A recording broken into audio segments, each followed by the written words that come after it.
Hello, and thank you for joining us on this edition of the Newsfeed. I'm Alex Conkey. And I'm Genevieve Tran. The New River Valley area continues to have problems with wildfires, spreading in Pulaski and Giles County. Recently, West Virginia State National Park, New River Gorge National Park and Preserve had a major wildfire begin as well. The cause still remains unknown. The Steep Valley fire burned down thousands of acres of land right across one of the national park's most scenic vantage points, Grand View.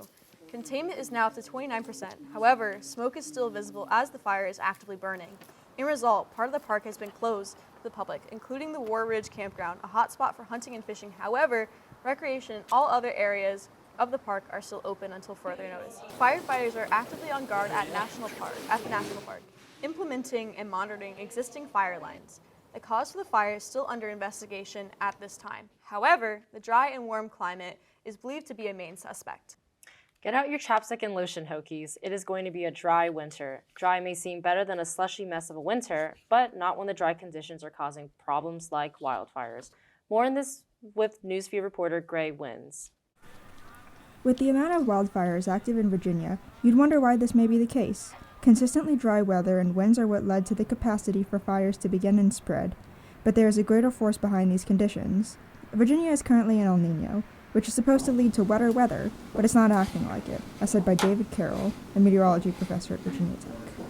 We're forecasted to develop into an El Nino over the winter time, and that's typically yields a little bit more moisture for the southern tier of states and maybe a little bit more snow for us on average. We haven't seen that yet. The weather has not been acting very much like an El Nino, but there may be some changes on the horizons. Weather Underground shows statistics of the rainfall in Blacksburg, and every month in 2023 shows a rate of rainfall less than 1 inch, while the average from the past is almost up to 5. This lack of rainfall and moisture in the air, in tandem with the falling autumn leaves, creates the perfect conditions for spreading wildfires. You can see lots of fallen dry foliage and dry, cracked soil as evidence of this weather, although you can feel it yourself just by being outside. Although, supposedly El Nino will start to act like itself again later in the month, after Thanksgiving. I want you to notice what happens here. This particular storm looks a little bit more like El Nino, an El Nino pattern.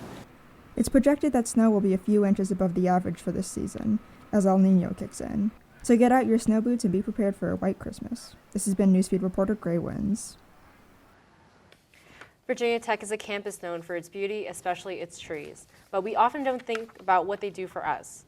What is the importance of the tree canopy? Let's go to Newsfeed reporter Javaria Zulfkar for more on the story. Urban forestry is the planting and cultivation of trees where people live. Every town in America has an urban forest, and it plays many important roles. Urban forestry professor Eric Wiseman explains the role of the urban forest in sustainability. And so the role that urban forests play in sustainability primarily connects to keeping air clean, keeping water clean, keeping cities cool, which then has an effect on how much we run our air conditioners, and then also providing habitat for wildlife. The trees on campus offset Virginia Tech carbon emissions by about 2% each year and provide shade during hot weather. Virginia Tech has set a goal to raise the tree canopy from 14% to 25% by 2050. In order to reach this goal, the existing trees on campus have to be taken care of. Virginia Tech arborist Jamie King explains why maintaining the tree canopy is important. Trees are unique infrastructure in that every year when we take care of them, they grow and become larger and their benefits increase, where other infrastructure around us depreciates over time. Trees help us feel connected to nature, and some studies have even shown that they help calm us down when we're feeling overwhelmed. This has been Javaria Zulfkar reporting for the Newsfeed. The YMCA at Virginia Tech is celebrating a major accomplishment this year, 150 years since the first opening.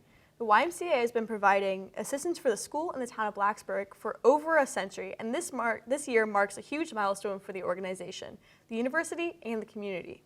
The YMCA at Virginia Tech opened in 1983, 1 year following the university's founding. Since then, the community center has been a cornerstone of campus life, but Ryan Martin, executive director for the YMCA, says there is still work to be done. We are one of the best kept secrets of the area, and While we love being the best, we don't want to be a secret. So we're really looking at trying to figure out how do we let the community know more about what we're doing, the impact that we're having, and inviting them to come join us in creating that change. This was the first organization to use Hookstone in Blacksburg. The YMCA also offered programs to the first African American students and the first women who attended Virginia Tech.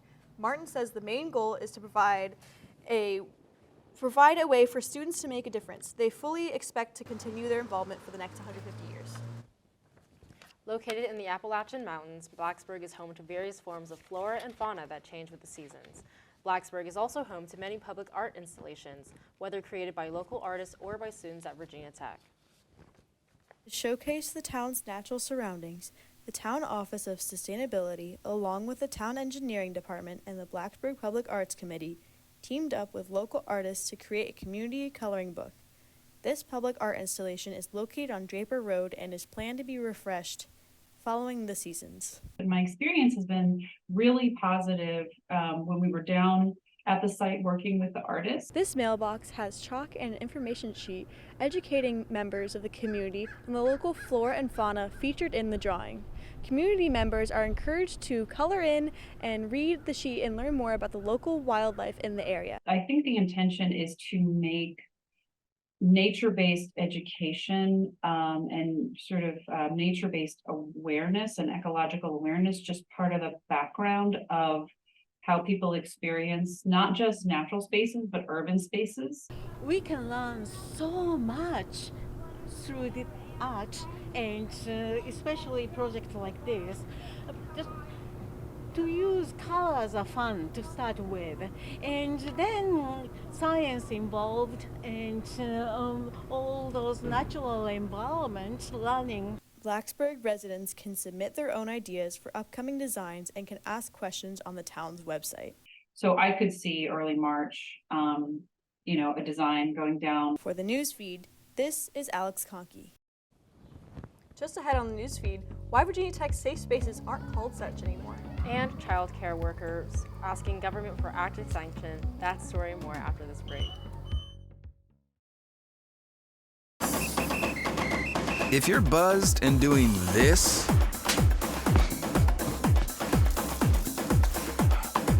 to make yourself feel okay to drive,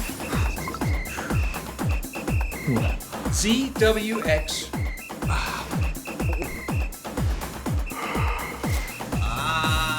You're not okay to drive. YGKLVW. Regular you.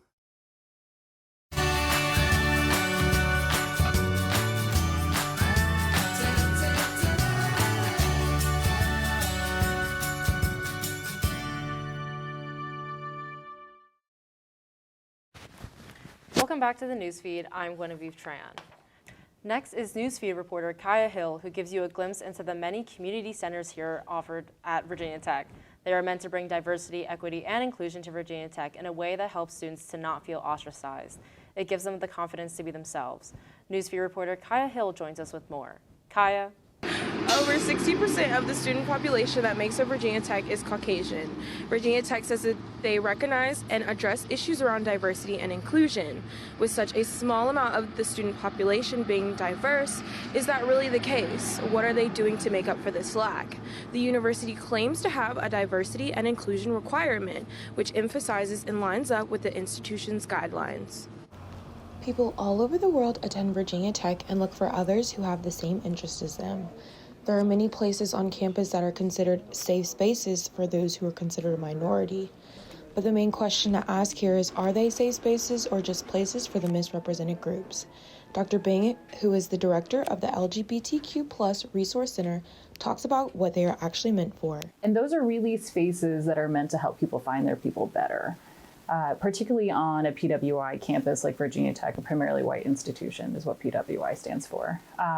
It can be very hard to find people. And so part of the reasons that we have these spaces are to better help folks be able to find their communities, find their people, to be able to not always feel so alone.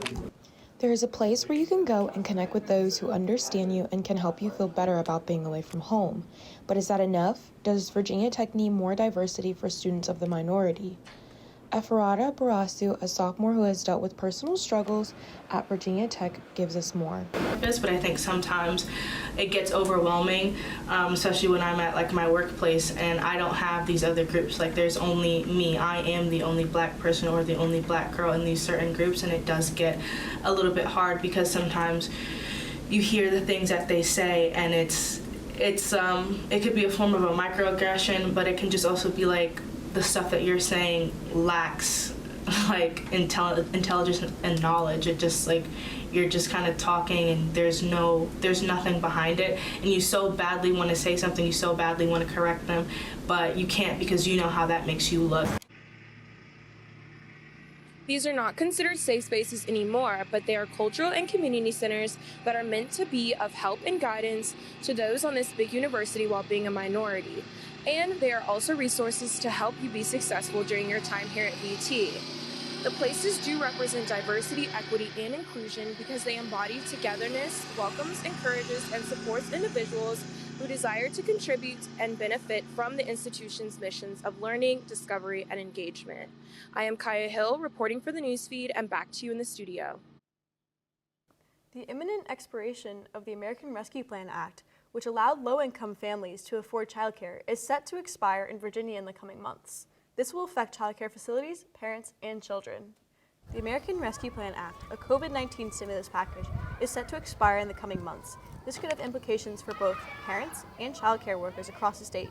The expiration of the act has raised concerns about the affordability of childcare for low-income families. Without the stipend, parents may find it challenging to cover the cost of daycare, leading to a decrease in the number of children attending these facilities. Christy Snyder, director of the Rainbow Riders Child Care Center, shared her concerns about the potential fallout.